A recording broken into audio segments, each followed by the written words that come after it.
Sometimes setting financial goals can be overwhelming for most because they keep all of their goals and their financial numbers in their head. And when it stays housed in your head, all it is an idea. And we got to turn that idea into a plan by putting it down on paper, by reviewing where am I now in terms of my monthly income, my monthly expenses. And you have to be honest about where you are, not judgmental about where you are, but be honest about where you are. Because that's the first step with setting realistic financial goals. So if you've been saying things like, I need to get it together financially, or I need to save more, or I need to stop living paycheck to paycheck, you are not alone.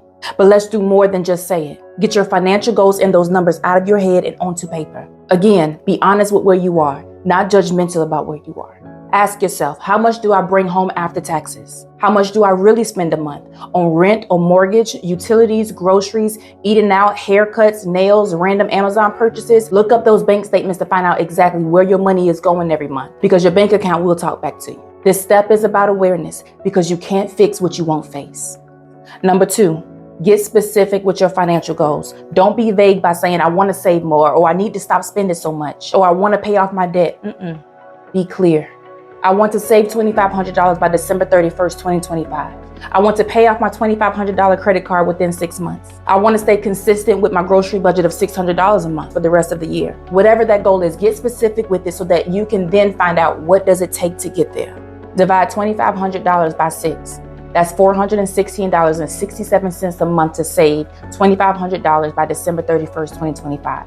If you want to pay off your $2,500 credit card, you got to know what your interest rate is first. So look up your most recent bank statement to find out what that is. Don't go by what you think it is. Go by what you know it is factually and most recently it is. Because knowing your interest rates helps you to calculate how much to pay monthly, so the interest rate doesn't eat away at your progress. Once you identify the interest rate, then you'll know how much to put towards your credit card to pay the balance off in 6 months. And in order to stay consistent with that $600 grocery budget, you got to be intentional with shopping, clipping digital coupons, knowing when the sale or ad drops, and being open to shopping around for the most bang for your buck so you can stay within that $600 budget every month.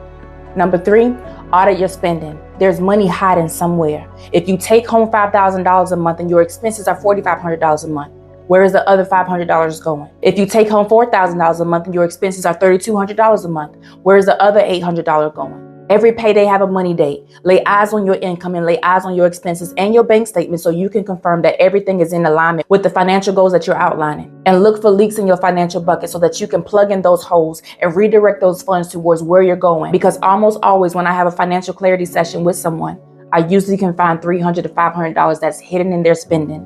And the most common places are paid subscriptions, frequent eating out, impulse grocery store runs, or streaming services that aren't necessary, nor is it helping you get to where you ultimately want to be. So ask yourself, what am I paying for out of habit that's not helping me move forward? We got to cut the fat strategically and intentionally. And cutting the fat doesn't mean cutting joy. It means cutting what's in the way of where you ultimately want to be. I always say, you don't have to grind forever. But if you give your financial life at least 6 to 12 months of intentional focus, not hustle, just clarity and discipline, not motivation, just clarity and discipline, because motivation isn't reliable. Motivation comes and goes, and if you depend on your motivation, you'll continue to start and stop and start and stop, because when the motivation dies, the plan does as well. But if discipline is your anchor, your discipline will keep you consistent, and your discipline will keep you focused, and your discipline is what keeps you going when it gets boring and when it gets lonely, and when your friends are out and you're making a decision to stay locked in.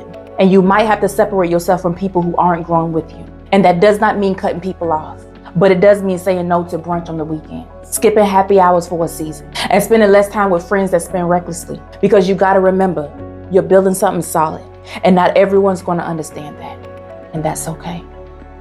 Hey family, I hope you enjoyed today's Wealth and Wisdom conversation. Make sure you share this with at least 10 people that you know, and make sure that you are using this time to work on your end of year goals. We have 6 months left in the year. Get intentional and get strategic with your financial goals. Get those numbers out of your head and onto paper, so at the end of this year, you can see what you said. Share this video with at least 10 people that you know. I'll be dropping more videos like this every Wednesday. Always remember, your mindset is the key to unlocking your financial freedom.